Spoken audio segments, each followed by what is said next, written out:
your Nimmy with you, and today we are moving to one of the stories from grade 10, and the name of the story is Glimpses of India.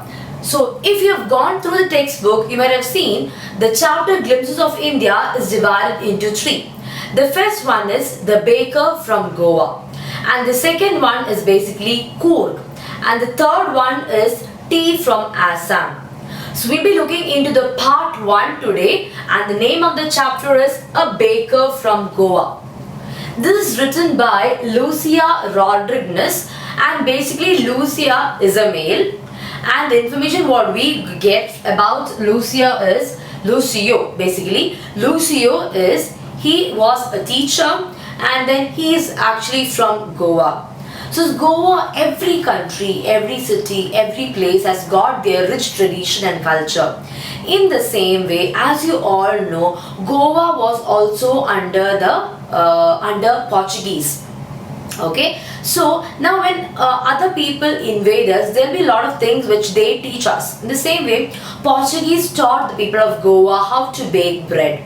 Okay, so although the Portuguese people left from Goa, even now this is still insisting what the baking art. It is also a skill. So this skill although they have left, this is still remaining in Goa. So this is what we are going to look at, the chapter A Baker from Goa. So we'll begin. So as the story or as this narration begins, it goes like this. Our elders, so who's it our? Basically he's speaking about Lucio and maybe his family. Our elders often heard reminiscing nostalgically about those good old Portuguese days. The Portuguese and their famous loaves of bread. Those eaters of loaves might have vanished, but the makers are still there. We still have amongst us the mixers, the molders, and those who bake the loaves. So basically this tradition was brought in by Portuguese. Yeah, that's why I made a mention over here, Portuguese. But then even though they are not there, even they don't exist in Goa now, but still the tradition what they have brought in about the love for loaves means the loaves of the bread, still remains in Goa. That is why you may have seen their dressing style, everything, their culture, tradition, everything is quite different from other places of India. Okay, this is basically the reason, because that particular area was invaded by Portuguese. Now moving on, so basically it is said even now there are many people who are still finding baking as their revenue, baking as their money. Okay, they are getting their revenue out of baking.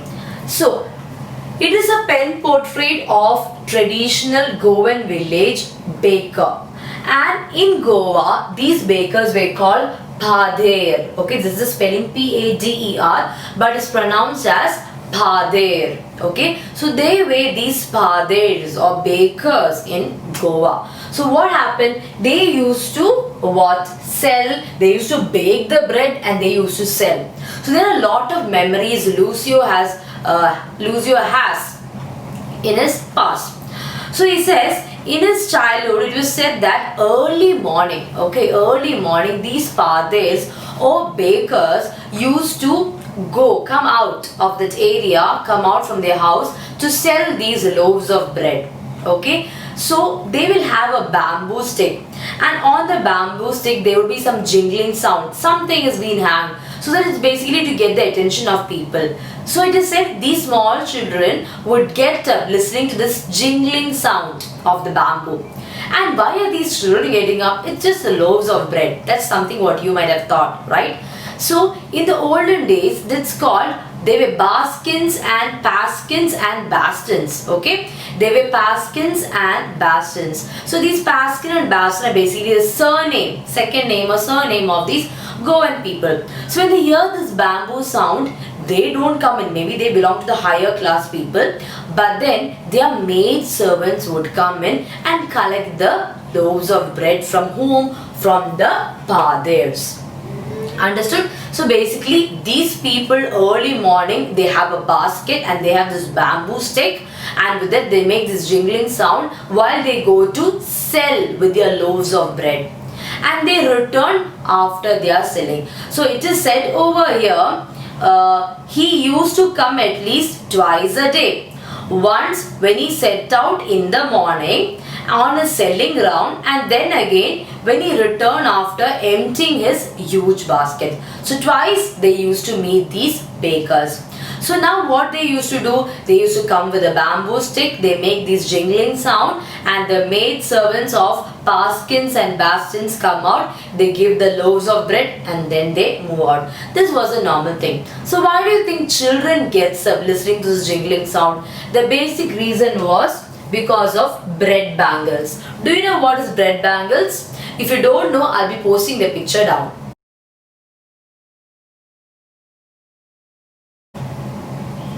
So bread bangles are basically a kind of sweet, okay? So maybe while they make these loaves of bread, the remaining, they create a bangle. Just like, to give an example, right now we have donuts, right? Just like that, okay? But they'll be sugar coated, no colors, blue, red, no colors, but just sugar coated.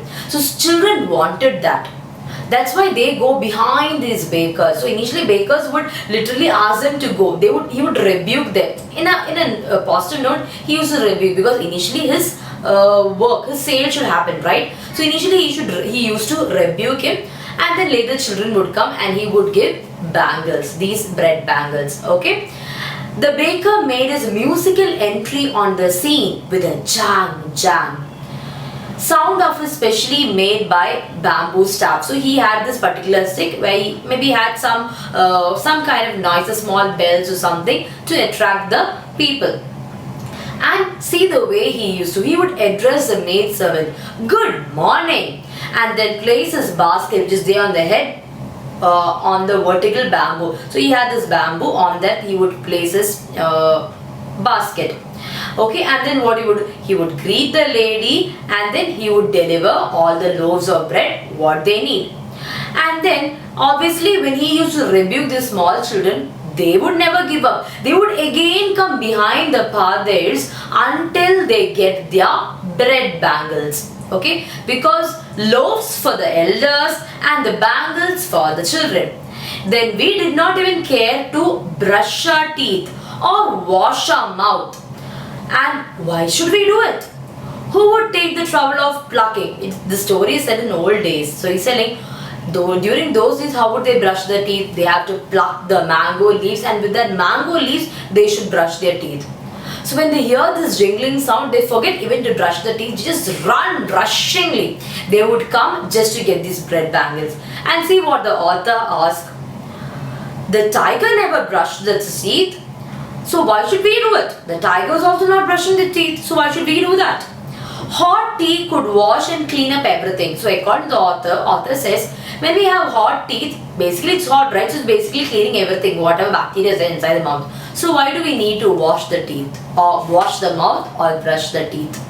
So that is what the author is trying to say. So when author was small children, he and his friends, everybody used to go run behind these paths just to get those beautiful bread bangles, which is just very sweet.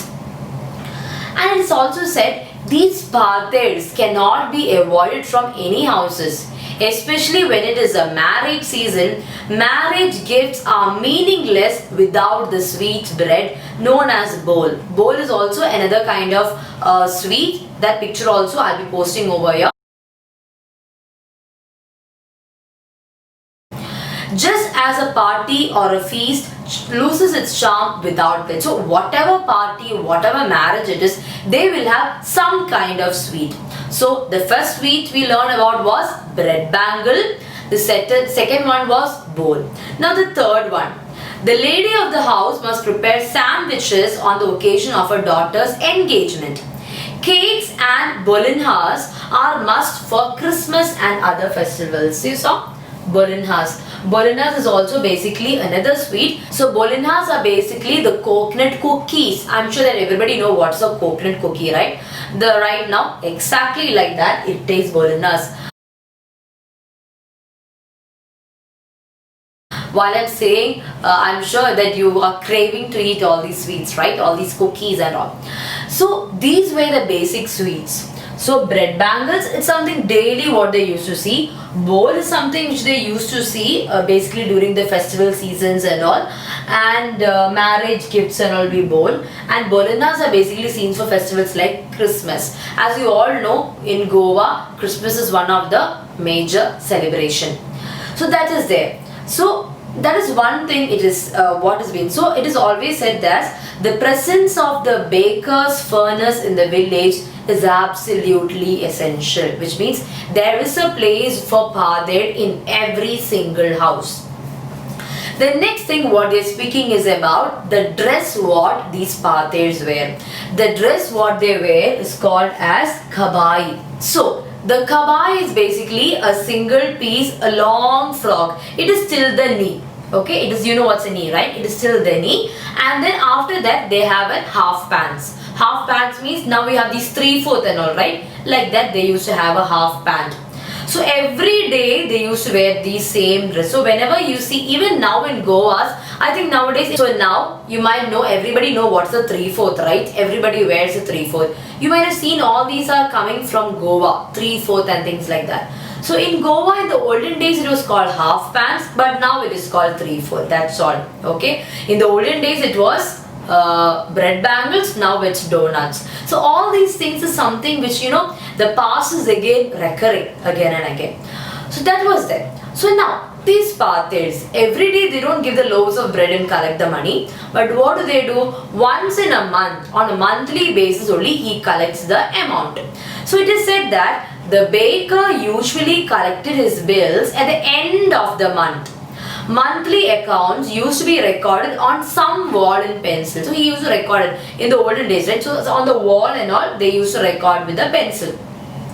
Baking was indeed a profitable profession during the olden days. And it is said that almost all the bakers, all the padres had a huge tummy, huge belly. Okay, it is said that because those family, they never ever starved, because whatever festivals or marriages or whatever, this daily basis also, bread was an important ingredient in every Goan's life. Okay, so that is the reason they never starved. They were very, very happy and they were rich also. So it is said that the plump physique, if you remember in the poem Tiger and the Zoo, I also spoke about the plump deer, fat deer. So basically these fat physique of the bakers denotes that they were very, very rich. And also it is said that even today any person with a jackfruit like physical appearance, if they see anyone in Goa just like jackfruit, do you know what's a jackfruit? If not, I'll just put it over there. So nowadays, if anybody sees any Goan looking like a jackfruit, they say that, oh, maybe he's a baker or padir. So this is where the story ends, basically speaking about the rich culture which Goa had olden days before. So these were the points we discussed about. The Goan village baker is also called padir, and the old Portuguese story, how they came in and introduced the baking system, and how it is even now being continued by the people in Goa. And then we also came along with a lot of sweets, and then about the dress of kabai. And the last point, we also came across how the people of the bakers of Goa has got very plump physique. So that is about the first part of Glimpses of India, a baker from Goa. Okay, so now we move on to some of the important questions from this chapter. So basically they would ask the attire about the baker. Obviously, you know, it was the long top kurta till the knee level, and the trousers are basically half pants. And why were the monthly accounts of the where the monthly accounts recorded? It is on the wall. Okay, and what does the jackfruit physique of a baker reminds of? What does a jackfruit like appearance mean? We also came across why, because the jackfruit like appearance is speaking about the bakers in Goa who was literally fat enough. They had these plump physique because they never ever starved. they were very, very happy with what they have. So that is what, those are the questions those are the important questions. So now another question which can come is bread an important part of Goan life? How do you know this? We can say yes, bread is an important part of Goan life because these bakers or these pathirs never ever starved. This is one sentence which is there in the textbook. Okay, so these are the important questions, and we came to know about the culture of Goa, right? So we have to be happy that these bread, even now early mornings, most of the houses are filled with sandwiches and things like that, only because of maybe this rich culture what we have. Okay, so we have to be thankful to the people of Portuguese for coming to Goa, so that we came to learn about all these beautiful things and beautiful sweets. I'm sure your mouth is watering right now. Okay, so these were the sweets which we discussed, and the dress, everything we came to know. I hope you have understood this story, this chapter about a baker from Goa. If you have any doubts, without fail, please do post it in the comment box, and don't forget to like and subscribe. Are you watching my video for the first time? So what are you waiting for? Why don't you subscribe my video? Because I'm sure the other videos are coming up. The next video again will be a continuation of Glimpses of India Part 2. Another video will be coming up very soon. I know most of you over there, we are so scared about the coronavirus which has been affected by most of the Indians, or let it be any other country. So let's pray for our country and other countries so that we all will be free from this pandemic situations and will be back safe, everyone. So we'll all pray to the Almighty. Stay safe, be inside your house, and whatever it is regarding your English as a subject, I'm here to help you out. So that's all for this video. See you in the next video. This is your Nimmy signing off. Bye, and you take care and stay blessed.